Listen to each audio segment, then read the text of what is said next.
In this video, I'm going to react to the biggest freaks of nature in NBA history.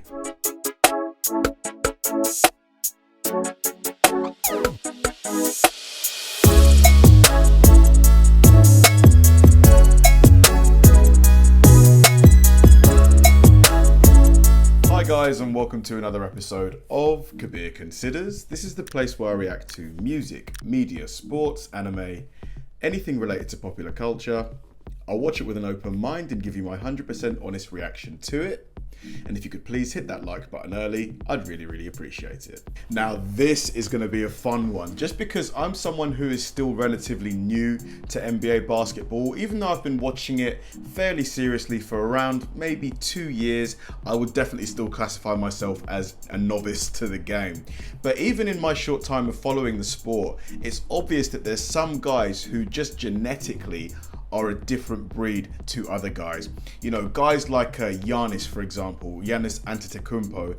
I mean, I'm surprised I've not reacted to a video of his specifically, just because the guy is an absolute, a freak of freaks. Because he's, what, I think he's about 6'11", 7 feet tall, yet the guy still has a vertical leap like a, you know, like a point guard almost, you know. Some of the dunks he's capable of throwing down, just absolutely ridiculous. I mean, there's just, when he gets into the paint and he's going for a dunk, there's just no point trying to guard him. Just forget it, leave him alone. Guys like Shaquille O'Neal, obviously, you know, he goes without saying. 7'2", I think 330 pounds. That was his playing weight. I mean, how do you defend? How do you guard a prime Shaq? Just unreal. So, you know, there's obviously other guys as well who would definitely be called freaks, but I'm not really familiar with who those guys really are. Apart from the two people that I've just mentioned, I wouldn't really know who, out of, you know, all of the years that basketball has been going on, there's bound to be, you know, a few other guys at least who are just as, you know, who had just as much freak factor as Giannis and Shaq. But, you know, this is the whole point of this video, to kind of get me clued up, get me up to date. So let's go. This is going to be me reacting to the top 10 freaks of nature in NBA history. Let's do it. They say that talent is only 2% of success, and that hard work is the other 98%. Yeah, I would agree with that. You know, you need to grind no matter what if you're trying to make it in anything. While that certainly is true in many regards, there is only so much you can do if you're not gifted. In basketball, you can be skilled, but you can't learn to be tall or jump extremely high. Here is the list of players who won the genetic lottery and are the biggest freaks of nature in basketball history. All right. Wilt Chamberlain. Wilt Chamberlain was not just... Goodness me. He was in the Rat Pack. I can't remember what his name is, but I guess he's about 5'8" or something like that. Just God. One of the most athletic freaks of nature in basketball. He was one of the most athletic humans that ever lived. Along with being 7'1", he's palming 2 basketballs in either hand. His hands must be massive. The 7'8" wingspan, Wilt also had a 40+ inch vertical. He was arguably the most dominant offensive force basketball has ever seen, with a combination of size, speed, and brute power. Chamberlain was extremely agile for his height due to the fact he trained track and field in high school. He could also bench over 500 pounds, and there were numerous incredible stories about his strength, like lifting other players in the middle of the game or he just lifted that dude like he was a child. Breaking an opponent's foot with the ball by blocking his shot. From the moment he stepped onto the court, he was the most dominant player in basketball. Nobody could guard him one-on-one except Bill Russell, who was also the main reason why Wilt only got 2 championships. Chamberlain's 1961-62 season will remain the best statistical year in basketball history. Wow. That season, Wilt scored a whopping 100 points in a game. 100 points. Averaged over 50 and played over 48 minutes per game. After basketball, Wilt was a successful volleyball player and was still in NBA demand in his 50s because he was always in phenomenal shape. A true freak of nature and a physical specimen like no other. Nate Robinson. Yep, Nate Robinson. He's definitely, I've seen him dunk. He's only like 5'8" or 5'9", and the guy can dunk. Ridiculous. It's a bit counterintuitive that one of the 10 shortest players in NBA history would go on to win the slam dunk contest a record-breaking 3 times. Well, Wow. That's the truth for Nate Robinson, who indeed is an athletic specimen with an incredible burst of speed and vertical jump that allowed him to soar to heights most people his size are not able to. Right. Drafted in 2005, he first played for the Knicks and soon became a fan favorite.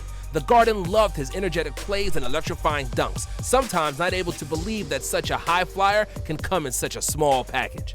Honestly, that alone would bring so many people to the arena. Just that wow factor, that, I can't believe he can dunk. I need to see it to believe it. And then when you get to the Garden and you see it, you're like, whoa.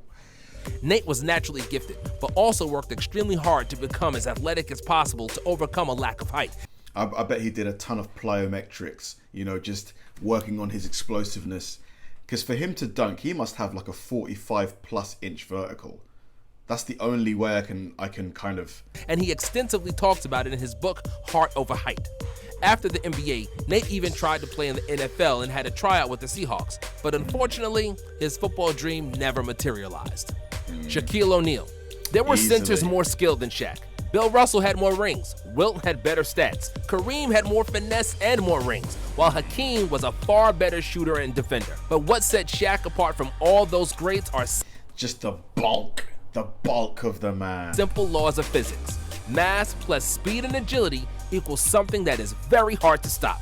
Shaq was absolutely huge. 7'1", 350 pounds, wearing size 22 sneakers. Size 22? So he basically, because I wear a 10 or an 11, so he's got 2 of my feet. Jesus. And there were tall and big players in the league before and after Shaq, but nobody at that size could move so fast. A 4-time champ, 15-time All-Star, he's one of the best players ever. In his prime, Diesel was the most dominant force in the league, and it often took 2 or 3 players to contain him. Wow. It's like a wardrobe falling on you and you trying to hold it. That's a funny quote from, this is Kevin Garnett, I believe. Kevin Garnett once described how it's like to guard Shaq. Yeah. LeBron James. In 2002, Sports Illustrated had put a 16-year-old on the cover with the title, The Chosen One. From that point on, LeBron became the most hyped athlete in the history of sports. And it was not without reason. He was as tall as Magic Johnson and could pass like him, but he could also jump like Michael Jordan. When LeBron came to the NBA, he soon showed that the hype... Jeez, he is eye level with the rim. I know that obviously angles might be playing a factor here, but he is literally eye level with a rim. And I believe an NBA regulation height rim is like 9 feet, or something. It's at least 9 feet, and he's 6 foot, what, 7 or 8? Insane. Was justified and became the face of the league. In his prime Miami Heat years, he weighed about 275 pounds and was among the fastest and most athletic players in the league, which was unimaginable. LeBron in transition was like a freight train coming at you at full speed. It was better to just move out of the way. 3 titles later, he is still among the best and most athletic players in the league at the age of 35. With his genetics and the way he takes care of his body, we could see LeBron dominate the league at 40 and further improve his stock as one of the best to ever do it. Zion Williamson. Other than LeBron James, no man came into the NBA with as much hype as Zion Williamson. And the reason why Zion's name was on everybody's lips is his extraordinary physical attributes. But I hear that this guy, he's quite injury prone. Is that true? Because I think last year with the, I think he's with the Pelicans, he was out for a really long time, and that was like his debut season, I believe. Let me know if that's incorrect. His physique seemingly defies the laws of physics and is so different from any usual basketball parameters. Other NBA rookies look like basketball players. Zion looks like a freaking tank. Yeah, he's very big built. I do wonder though if he's going to be able to maintain that size for a long career, just because I don't know, that's going to probably, all of that heft on his joints, I'm not sure that amount of mass is going to be durable, but we'll see. We'll see. He is 6 feet 6 inches tall and weighs an astonishing 285 pounds, which is the second heaviest in the league behind 7'4" Boban. His measures are more like a defensive end than a basketball player, and he resembles some comic book hero who, as a kid, fell into a bin of vanilla-flavored radioactive protein. And it wouldn't be as much of a story if he also didn't have a 45-inch vertical.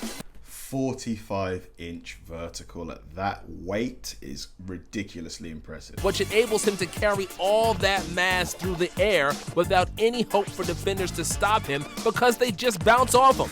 In his first NBA season, he's already drawing comparisons with Shaq and Barkley, with his ability to absorb contact, maintain balance in the air, and finish with efficiency around the rim. A true freak of nature, Zion will almost certainly be a perennial all-star if he stays healthy. Giannis Antetokounmpo. Easily, this guy. When your nickname is Freak, you know you have to be on every most athletic list. Giannis is 6'11" with a 7'4" wingspan and a step so long that he can go coast to coast with only 2 dribbles. Other than LeBron, there has never been anyone so deadly in transition simply because nobody at that size can run that fast and cover so much ground as quickly. Giannis was a handful to deal with when he first came to the NBA at the age of 18, and since then, he added more than 50 pounds of muscle. Now, he's the modern-day Shaq, and nobody can stop him from getting to the rim as his wingspan, his arms are just so dang long, man. He's leading the league in dunks for the 2nd straight year. If there ever was somebody that caricature looking like a monster from Space Jam, it's Giannis Antetokounmpo. Greek Freak will probably repeat as MVP and is going to be the face of the league for years to come. Michael Jordan. When we talk about Michael Jordan, we talk about titles, awards, broken statistical records, desperate rivals, trash talk. Desperate rivals. That was funny. Dunking, tongue wag, the shoes. Jordan was the apostle of basketball. He was usually the best offensive and defensive player in every game he played, and what Kawhi Leonard did during the playoffs last year, Jordan did in his entire career. Nobody could guard him one-on-one. He was great at splitting double teams and attacking the hoop, was a hound on defense, could carry a team when no one could score, and what was most graceful about him... This picture has to be one of the most iconic in basketball, surely. Just ridiculous. ...was how long he could stay in the air. His nickname, Air Jordan, was 100% correct due to the insane vertical leap of 48 inches. Jordan could not be stopped when he shot his favorite fadeaway jumper. He would turn, stay an hour longer in the air than his opponent, and then hit the bottom of the cup. An hour longer. This guy, man. Jordan had a perfect body for a basketball player, with huge oven mitts-sized hands, strong wiry legs, and a hard-to-move robust frame. On top of that, he also had the right fundamentals and the mindset of a great white shark. When the stake was highest, MJ played his best, 40, 50, 60, to whomever, whenever. There was no defense against Jordan, and that's why the vast majority of people think of him as the GOAT. Vince. Yep. And after watching the that documentary series, The Last Dance, as someone who, like I mentioned earlier in the video, is new to the game, even though I don't know many other players, how do you deny that just in all facets, when you consider all factors, Jordan has to be the GOAT, right? Let me know in the comment section, who is your GOAT of basketball? For me, it's got to be Jordan. It's Carter. By the time Michael Jordan retired for the 2nd time, all the basketball media were looking for a successor. It was a good shtick to sell the magazine, whether it was Sports Illustrated, Slam, or Beckett Basketball. 3 names stood out in the sea of challengers. With his talent, mindset, and work ethic, Kobe Bryant came closest to MJ. Grant Hill, psychologically by far the most prepared for the challenge, was devastated by injuries. Vince Carter was athletically most similar to Jordan and was the most physically talented of the 3. In his 2nd year in the league, Carter was changing direction so fast that defenders seemed to be stuck in a pile of mud after rain. He had a soft shot from the half distance, and his dunks, oh my God. His dunks were one of the cleanest expressions of basketball poetics, so powerful and brutal, like Mike Tyson's punches in his prime. However, all comparisons to MJ stopped at athleticism. By his own admission, Carter never worked hard, never went far in the playoffs, and his departure from Toronto was gruesome to say the least. He started working hard and transformed into a serviceable role player late in his career, which allowed him to still play at the age of 42. Despite not fulfilling Wow, he played until 42 years of age. That's a very long career. his potential, Vince Carter will always be remembered as half man, half amazing, and hold an unofficial title of the best dunker in the history of basketball. Dwight Howard. No matter what anyone might say, Dwight Howard is a lock for Hall of Fame, even if he doesn't play another minute of basketball. His reputation was tarnished in recent years, and he's not nearly as productive as he once was, but Dwight is an 8-time All-Star and 8-time member of all NBA teams. At his peak, Howard was an absolute monster and without a doubt the best center in NBA. At 6'11", he was a bit undersized, but his athletic ability was second to none. Yeah, and his delts, the shoulders, just wide. Which made him the best rebounder in the league for 5 years. He also possessed tremendous agility and lateral quickness, which allowed him to hold the entire defense by himself, and he deservedly won 3 Players of the Year awards. In a celebration of his physical gifts, Howard participated in the slam dunk contest and became Gosh, look how far away he is from the rim, and he's already almost eye level with it. a real-life Superman. He threw it into the rim. He didn't even dunk it, he threw the ball. This man really flew through the air and then threw the ball down at the rim. Kenny Smith was right. Superman indeed was in the building. In next year's dunk contest, he nonchalantly dunked on a 12-foot rim without breaking a sweat, demonstrating once again what a physical marvel he really is. Yeah, Russell Westbrook. Easily Russell Westbrook. Had to be on this list. Had to be. For me, this guy is probably my favorite dunker of all time. Honestly, the guy's dunks are just ferocious. Brutal. Aside from pre-injury Derrick Rose, Russell Westbrook is the most athletic point guard in the history Ever, definitely. of the NBA. Westbrook is extremely popular with all current and former players because he always plays with extreme energy and passion. The rims in NBA arenas don't share that opinion, as he is known to torture them with his emphatic, merciless dunks. Listed at 6'3", Westbrook has been living above the rim from the moment he stepped into the league, and his athleticism doesn't seem to deteriorate even now in his 12th year. Westbrook is the best point guard rebounder ever, and his relentlessness and vertical jump allow him to snatch boards from much taller players. This helped him to average a triple-double-double for 3 straight years and win A triple-double for 3 straight years? an MVP award in 2017.